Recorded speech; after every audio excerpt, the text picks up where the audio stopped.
7676 Caffey Lane in San Diego. Gonna go ahead and start a quick inspection here underneath the eaves, and looks like we got a fresh coat of paint. That all looks pretty good. Looks like we've had a little bit of this what we call a shadow board, is this 2x3 right here. Looks like some of that has been replaced around the home. Worth mentioning that there is no drip edge. That tells me that this roof is probably older than 20 years.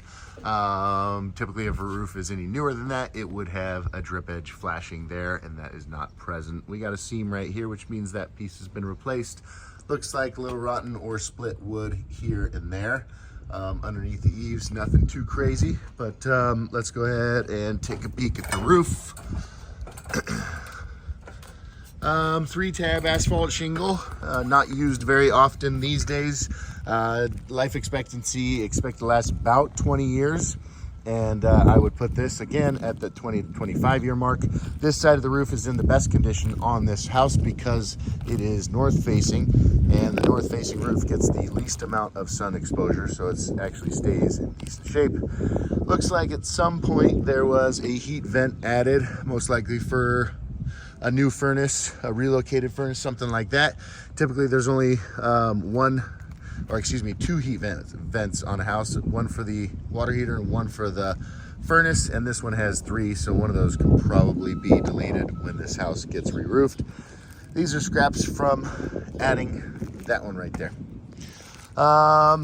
Here we're looking at the south facing roof slope, and these shingles are beyond their life expectancy. They're very, very thin, very badly worn, and a lot of granule loss. We start to see pieces of the shingles around the roof, so that's a bad sign right there. It tells us that this roof is ready to be replaced. We come over here and there are shingles missing here. Anytime there is a shingle missing and there's an exposed nail head, that's a potential for water to get in the home, causing mold and damage. Not sure, I've seen this around Mira Mesa before. It's some type of fungus that grows on roofs, and the new roof that goes up here will have an algicide built into the shingle to eliminate that for a long time. I think it's got a 10-year warranty against any kind of algae growth. The painter did not protect the roof very well, and there's a bunch of white overspray from when the fascia was painted. So there's some wood that's been replaced recently, but it's not going to last very long because it is exposed to the elements just like that.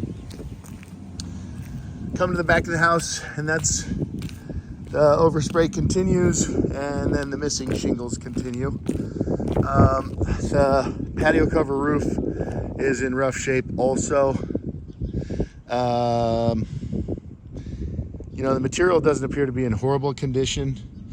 It's not tucked underneath the shingles far enough, and then it looks like they use nails instead of actually torching the material down, and then they just cover those nails with a mastic product. Here's some broken missing shingles. Again, actually that's what we call a high nail. So when you high nail, you don't get the shingle underneath it, and that actually makes it really easy to rip the roof off. There's another one. So yeah, based on what we found on it up here, this roof is definitely beyond its life expectancy and needs to be replaced. I would expect a big leak next rainy season if in fact this roof does not get replaced.